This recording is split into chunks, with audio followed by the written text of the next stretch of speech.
जय हिंद दोस्तों, welcome to my channel डीजी वाई सेम एकेडमी। तो दोस्तों आज की क्लास में आप सभी लोगों का बेहद इज्जत है।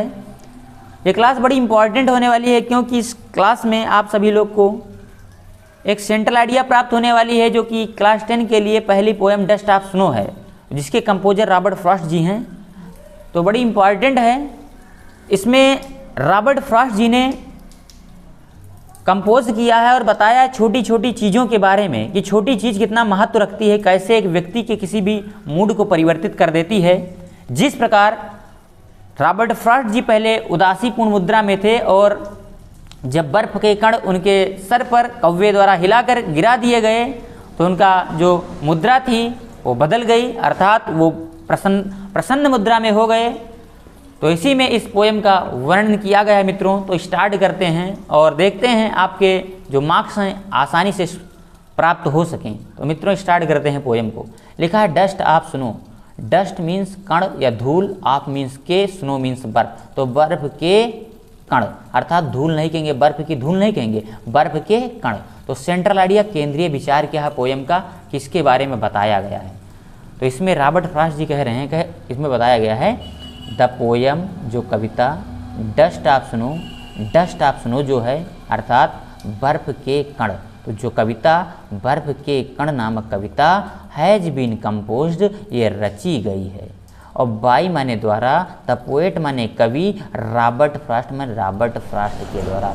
तो ये कविता जो डस्ट ऑफ स्नो है ये रॉबर्ट फ्रॉस्ट के द्वारा रची गई है।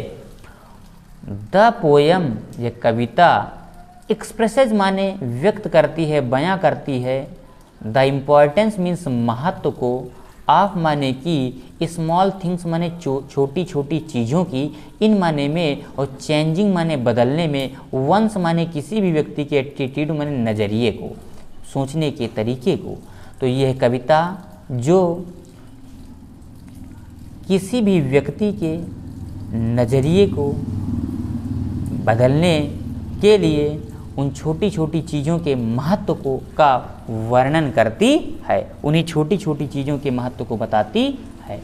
द पोएट, कवि, अप्रिशिएट्स माने प्रशंसा करता है, द ब्यूटी माने सुंदरता की, आप स्नोफ्लैक्स माने हिमकण की, जो बर्फ के कण होते हैं उनके, जो बर्फ के कण होते हैं उनकी प्रशंसा करता है। तो कवि यहाँ पर बर्फ के जो छोटे छोटे कण होते हैं उनके सौंदर्य की प्रशंसा करता है, सुंदरता की प्रशंसा करता है।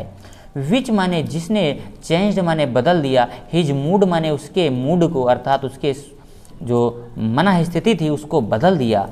क्योंकि भाई पोएट बिल्कुल उदास था और जब बर्फ के कण उसके सर पर गिरे तो बड़ा प्रसन्न हो गया। तो विच चेंज्ड हिज मूड, जिसने उसके मन स्थिति को बदल दिया, एंड सेव्ड और बचा लिया, some precious moment of his day, कुछ प्रीशियस माने कीमती, मोमेंट माने क्षण, ऑफ हिज डे उसके दिन का, कुछ उसके दिन का कीमती क्षण बचा लिया। फ्रॉम बीइंग वेस्टेड अवे, बर्बाद होने से, बीइंग वेस्टेड अवे बर्बाद होने से। तो बर्बाद होने से उसका जो क्षण था, कुछ दिन का बचा हुआ अंश था, वो बर्बाद होने से बचा लिया।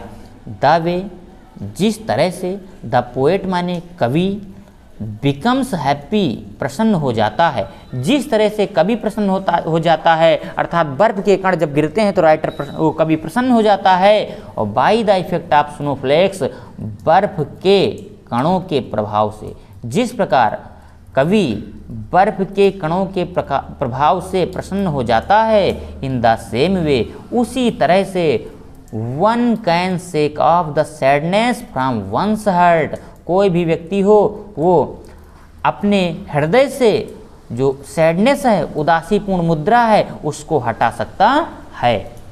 तो ये पोएम में बताया गया है और ये बड़ी इंपॉर्टेंट लाइन है। आप सेंट्रल आइडिया लिखते समय इसको जरूर लिखिए, क्योंकि जब आप लिखेंगे वहाँ पे तो इससे बड़ा प्रभाव पड़ता है, एग्जामिनर के ऊपर नंबर आपको मिलेंगे। तो यहाँ पे ये लिख देना, a little thing touches larger things, एक छोटी चीज़ होती है वो बड़ी बड़ी चीज़ों को टच करती है, अर्थात बड़ी बड़ी चीज़ों को अपनी पकड़ में बना देती है, पकड़ में रख देती है। तो यहाँ पे ये पोएम आपकी बड़ी इंपॉर्टेंट थी और ये कंप्लीट होती है मित्रों। तो इस सेंट्रल आइडिया को पुनः अच्छे से पढ़िए और तैयार कर लीजिए, एग्ज़ाम में आपके नंबर आसानी से प्राप्त हो जाएंगे। तो वीडियो संपूर्ण देखने के लिए आपको बहुत बहुत धन्यवाद।